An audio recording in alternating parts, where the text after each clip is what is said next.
This weekend on the original Rochester Press Box. I'm Dan Moriarty from Fox Sports 1280. Excitement in Buffalo has reached a fever pitch. Just take a deep breath. And I'm John DiTullio talking about that fever pitch. It's at a sky high for the best baseball team in New York. And I'm Mike Catalana. It was a legal play, but a dirty play. And I'm Bill Pucko. What happened to EJ Manuel anyway? Join us this weekend on the original Rochester Press Box.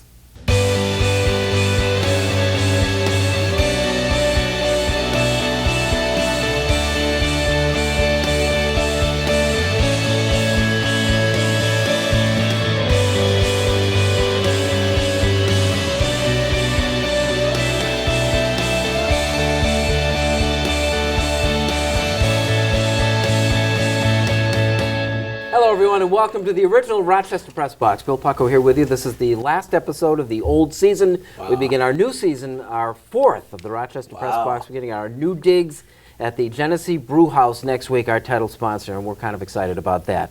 But to wrap up the old years, John DiTullio. Can't believe the show turns a 4 already, but that's great.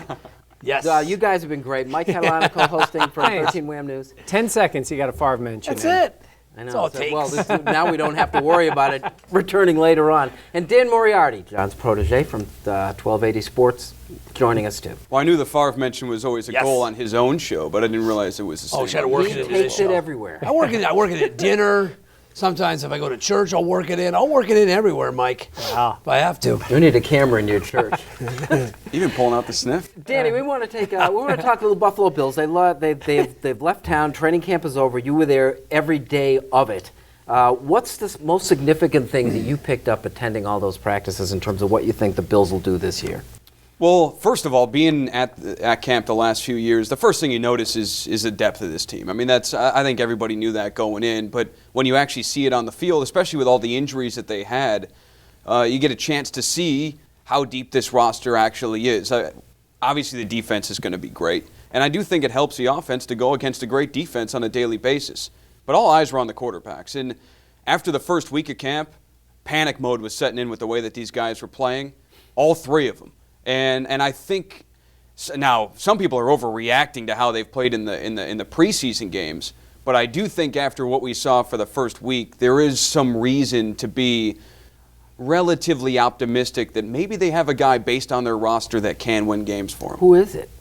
That's the question. Oh, so you're just saying generically one of these guys can do it. They've had moments. I mean, it's down to two. It's down to Tyrod Taylor and Matt Castle, but they all have had their moments. And to be honest, like I said, after that first week, I was worried that there wasn't a quarterback on the roster that could even win games with this team. I don't think that's the case anymore. I do think that one of these guys is capable of winning games with the talent they have around him. And you were hands-on, Michael, with the preseason games. Yeah. Did you come away pretty much with the same ideas?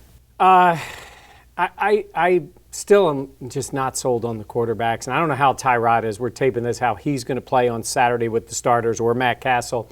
If I was Rex Ryan, if say nothing changes between now and when the season goes, no one is great or terrible in any of these games, I think I would start Matt Castle, but I would have Tyrod Taylor ready to play and to be a player on the team. And I might even announce, Matt Castle is our starter. Tyrod Taylor will play for this team. So it's no big surprise to anybody, whether it's in a game that you're losing or something. Because, one, I don't think anybody has really earned the outright 16-game starter role. Mm-hmm. Tyrod has been maybe a little better than some people thought. Honestly, I think Castle hasn't been as good, but he is a veteran. He started 71 games in his career. Tyrod's thrown one pass in a regulation game since 2012. So he doesn't have the experience. That's the part that would worry me a little bit going forward, because we'll see what happens with Brady, but you're talking about going against the Colts, the Patriots, and the Dolphins in the first 3 weeks. And I'd be a little worried about the young guys starting those games. Tyrod complete that pass? The one pass? You know, I have to check. I was looking at attempts. I'll say he did. Probably not. Maybe he completed it to himself like Favre did on his first pass. Look at Danny throwing out some nuggets. It's going to be the Tyrod Castle show. Thinking about it more and more. I think they're both going to play. I'm with Mike. Castle, I would start. Taylor will have packages. Greg Roman is too smart to have Tyrod Taylor sit on the bench. They have a championship level, Super Bowl champion level defense. Their skill players are as good as anyone in the league. When you look at them collectively, their line is serviceable. They get serviceable quarterback play, which we've been talking about. And I think they can with Castle and Taylor working together. They won 9 games last year with Orton and Manuel. Why can't they win 10 or 11? How do they make that work? What are the dynamics of using 2 quarterbacks every week? I just don't think they have a designated number one. No. I don't think they have anybody. Rex said the other day, this is like the ideal situation. Well, obviously he means from what he was dealt, the ideal situation. The ideal situation is to have a guy that everybody knows about because he's that good and he's your number one guy. I just don't think anybody has really separated himself so much that you say he's got to play. And what? Matt Castle is going to be indignant because he doesn't play every second of every game. I think Tyrod Taylor can play, and I think the team will adjust. It worked with fine. Roman in Frisco with Smith and Kaepernick. It worked, and it rode it to the NFC Championship game. I think they'll do the same this year. Now, I'm with John on the skill position. I think when everybody's healthy, they can be really good. Yeah. Offensive line, I'm still worried about. And I'll tell you this. Depth on the offensive line is a huge issue for this team. Don't be surprised if they're looking for some veteran help at the cut deadline. And depth at the wide receiver position is a concern, too. Don't kid yourself. I mean, Watkins is great, and I think Woods has a chance to be, but we don't know what Harvin is going to give them. And then beyond that, so I think depth at wide receiver is a problem. Team's going to be heavy on tight ends and fullbacks and running backs and everything else. But I think depth on the offense is still a concern. Coach Moriarty, wrap it up for us. Do you feel better about this team now than you did at the beginning of training camp when they first arrived at Fisher? And I think Greg Roman's the right offensive coordinator for this Bills team. We'll look at the rest of the NFL preseason when the original Rochester Press Box returns.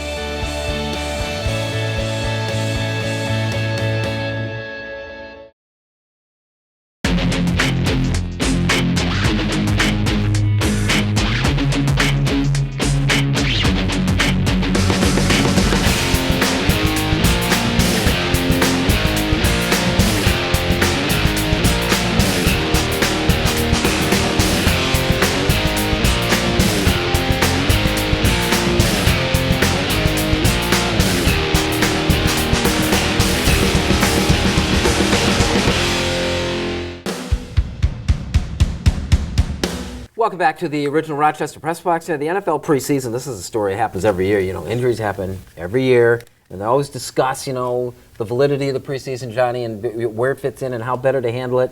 I go to you because, Jordy Nelson went down. He's the big name. That could have happened on a 7-on-7, could have happened during a joint practice. That's just, you're going to have these injuries. Sorry. Now we're talking about reducing preseason games, maybe having more joint practices. Listen, LaShawn McCoy went down with a hammy. How? Didn't get hit. I mean, injuries are going to happen. It's part of training camp. So I don't know how you legislate or how do you curb the rash of injuries when these guys are going full tilt for how many weeks? 3 to 4 weeks from July 31st until August 25th. You're practicing every day. You're bound to get an injury. It's some flukish, some are meant, some are going to happen either through a hit or through a cut like Jordy Nelson. Injuries are going to happen. How necessary do you feel practice games are? I don't think it's, honestly, and not just because I work the preseason games, I don't think the preseason games are the issue. I think the fact that it's a 6-week period, basically, of training camp, and I do believe it's impacted by the way these guys train. I mean, we have many more injuries like this than we used to have, and these guys are in phenomenal shape. They come into camp in shape. Years ago, the guys used to go out to, Fredonia, get themselves in shape, and then go get ready to play. You didn't have the same kind of injuries back then. Honestly, I think they're maybe too tuned up physically.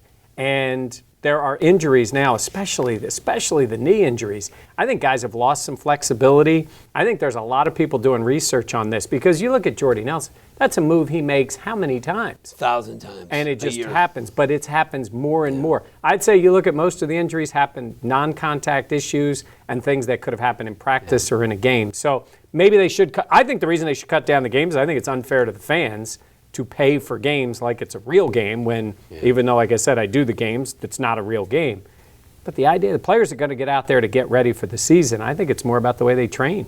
Sort of a sinister aspect that I heard on the Dan Patrick Show, which is carried on your station, it brought up the idea of the fact that the games are paid for in the season ticket packages, that there's some pressure on the coaching staff to use some of their frontline players to justify charging for those games. I mean, do you see that happening? I think if you're a coach, you got to do what you have to do. You can't worry about stuff like that. And there's 4 preseason games, but how much are the starters playing? 2? I mean, is it 2 games worth of playing time for them? Yeah. So, and it's really about evaluating some of these guys. Like if you look at some of the undrafted guys who have become stars in the league, part of the way that they make their team is through their production in the preseason. It's one thing to show it in practice, but when you're at game speed and you can show you can do it in the game when the lights turn on, that's totally different. There's a lot of guys out there that can do it in practice, but they get a chance to show that they can do it in a game. They end up making a team and maybe make a career out of it. So I think it's more for those guys. Are you seeing guys in practice that you saw day in and day out that you wondered, how come it doesn't play more or play better in the games? Well, yeah. I mean, the coaches see that too. I talked to Matt Bowen, who played for the Bills, about this because he was one of those guys. He said, if it wasn't for the preseason, I may never make a team, may never make a career out of my abilities, because then you only get to show it in practice, and coaches can't trust that they're going to see what they see in practice in a game as well. All right, like it or not, when we return.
Welcome back to the original Rochester Press Box. This segment of the Press Box brought to you by the Hillside family of agencies. We're glad to have them on board.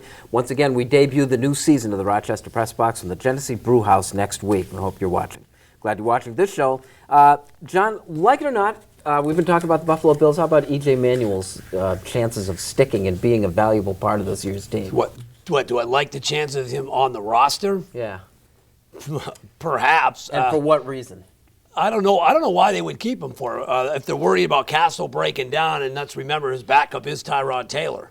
So I think they keep him on the roster only because Castle's injury prone, and let's remember, Tyrod Taylor, as Mike alluded to, has thrown one pass in the NFL, where his last pass was back in 2012. Right. So he hasn't done much to maybe make a serious run at the starting quarterback job, but maybe he's done enough to make the roster, and that may say a lot about EJ Manuel. He could have caved, considering the fact that he has been buried on the depth chart throughout camp. Do you see any usefulness out of EJ Manuel at this point? I mean, I think he knows their offense. I think, again, we're not talking about this great disparity where somebody might say, oh, my God, if we lose Matt Castle or Tyrod Taylor. I don't think there's that great level of quarterback play on this team. EJ definitely is third. He showed that little glimpse at the end of the preseason game, and I tried to get it out of him, talking to him, having him say something about playing with a little desperation, and he sticks right to the script that that doesn't affect the way he plays and all. But I saw a little desperation out of him at the end of that game, and he made a couple of plays. I was happy for him. I thought a month ago that he wasn't going to make the team, or a couple weeks ago. I think he's going to be on the team as the third guy. Danny, why didn't this work out better for him? He is what he is. I don't think it's.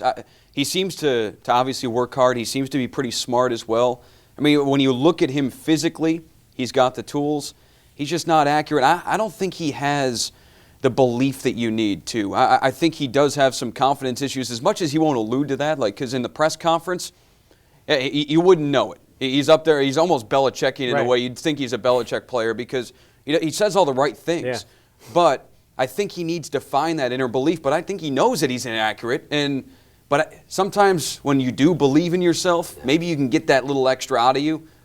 But he's got accuracy issues, and he doesn't have that self-belief. And I believe he was hurt greatly by playing right away. I just think he was. I think if he had a legitimate shot to ever make it, he needed to sit and watch because he almost developed some bad habits. And then when Marone came in, he was basically like, do not make a mistake, do not make a mistake. And he played pretty tentatively, You can't play like that and play well. I mean, you can't play not to make a mistake. But yet they coddled him, too, considering the fact, if you go back a year ago, he was being pushed by Thad Lewis and Jeff Toole. The year before was Kevin Cobb. He gets hurt, but basically after Cobb went down, they coddled the kid. Yeah, but they told a guy till Orton was signed. Don't run, don't make a mistake. Yeah. So all of a sudden, his game, Yeah. I mean, you can't even play your game. And like you said, he would have been better off sitting and learning, getting a chance to get more comfortable rather than just throwing the guy into the fire. Which didn't make any sense by Marone, considering what was on the bench. Yeah. Right? I mean, why not just let EJ sling it and fall on his face?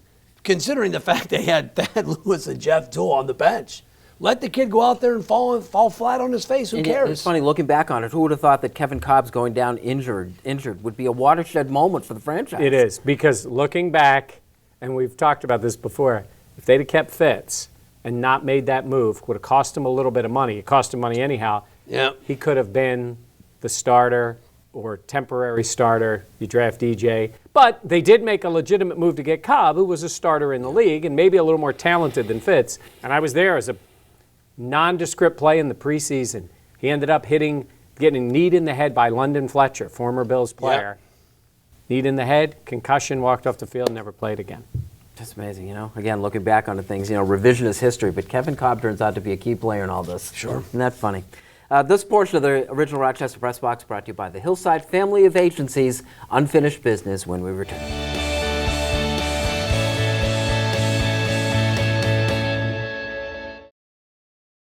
And you don't need to be Native American to realize it is offensive. And it's not politically correct. It's the right thing to do. He was an idiot for throwing him that pitch. The guy's phenomenal. He had no reason to give him anything, especially a fastball to hit. It's simply that these two guys, Ronaldo and Tom Brady, are too good looking. I like it, just don't admit to it. Everybody wants to hate on the best in the world. He's here to stay, and he wants to build something big time. The bottom line is, still nobody's going to like A-Rod. Welcome back to the original Rochester Press Box, a little unfinished business. John. The best baseball team in New York, heck, maybe the best sports franchise in New York, this may be the Mets. And I don't want to upset any Ranger fans. Early in the year, I watched the Mets, and I said, something about them and the Yankees I like. They grind out wins. They're scrappy. The Yankee bats have been pretty consistent most of the year up until now. The Mets bats were awful. In fact, they were tough to watch. Now, since they've made the trades and they're getting guys back healthy like David Wright, heck, they may be the best team in the National League. Nobody NL has scored more runs or has a better slugging percentage than the Mets over the last 30 days. Only the Cubs have hit more home runs. Now the fact they're healthy, they've got one of the best pitching staffs in baseball. The back end of their bullpen is serviceable. The Mets may be back in the World Series for the first time in 15 years. You could rip Terry Collins, say what you want, but what he was able to do this year, keep that team together without Michael Kadire, without David Wright. And then their watershed moment, their big, is the Wilmer Flores trade that didn't happen, right? And Carlos Gomez ends up in Houston. Flores cries. All of a sudden now he's become the toast in New York, and the Mets, since they acquired Cespedes and didn't trade Flores, playing the best baseball of the season.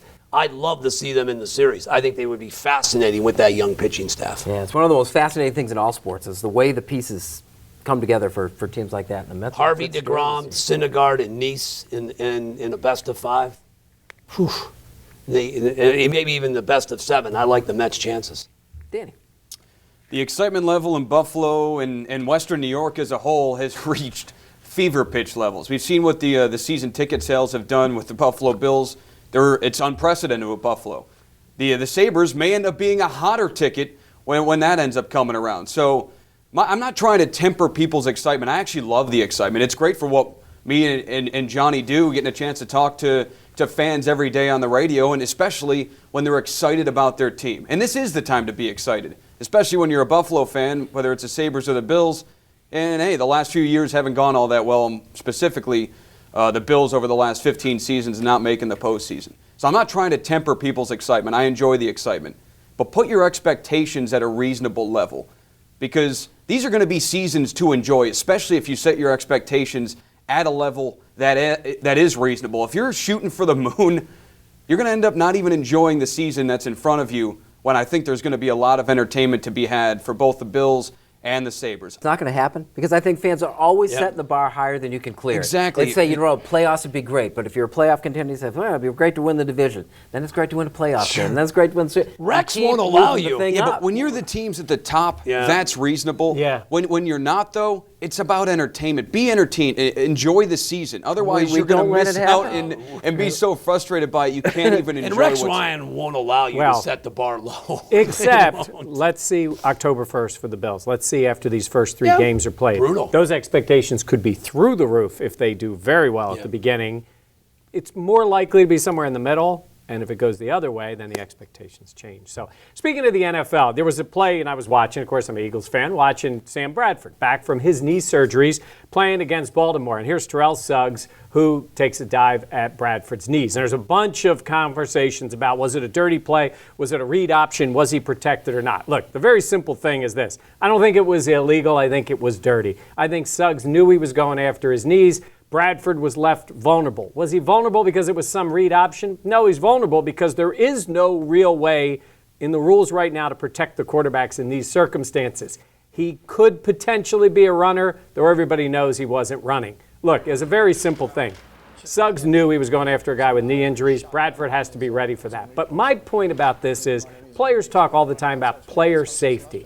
And I'd have to say this to Terrell Suggs. It's the first quarter and first series of a preseason game, and you went after another guy's knees. I think in this case, maybe a little respect for another player in the league who's gone through a lot to get back might make for a little more common sense in this case. Sam Bradford's going to have people coming at him in games that actually count. When you talk about these preseason games and you're worried about too many minutes, maybe you don't take a shot at another player, legal or not, when you know it was a dirty hit. I'm always surprised that respect level disappears. When it disappears, I'm always surprised. Odell Beckham was diving out of the way for some cheap shots that looked like they were coming in the Jacksonville game because he knew there, and he's thinking, I'll take that in the regular season. I'm not taking that in the preseason. In this case, I think Suggs should have known better. That is our program. Remember to join us next week as we debut the new season from the Genesee Brew House. John, thank you very much. Billy, great show today. Really was. Mike? Thank you. Danny, good to have you back. Fun as always. Thank you for joining us. Thanks to the Hillside family of agencies for sponsoring us, and we'll see you again next week.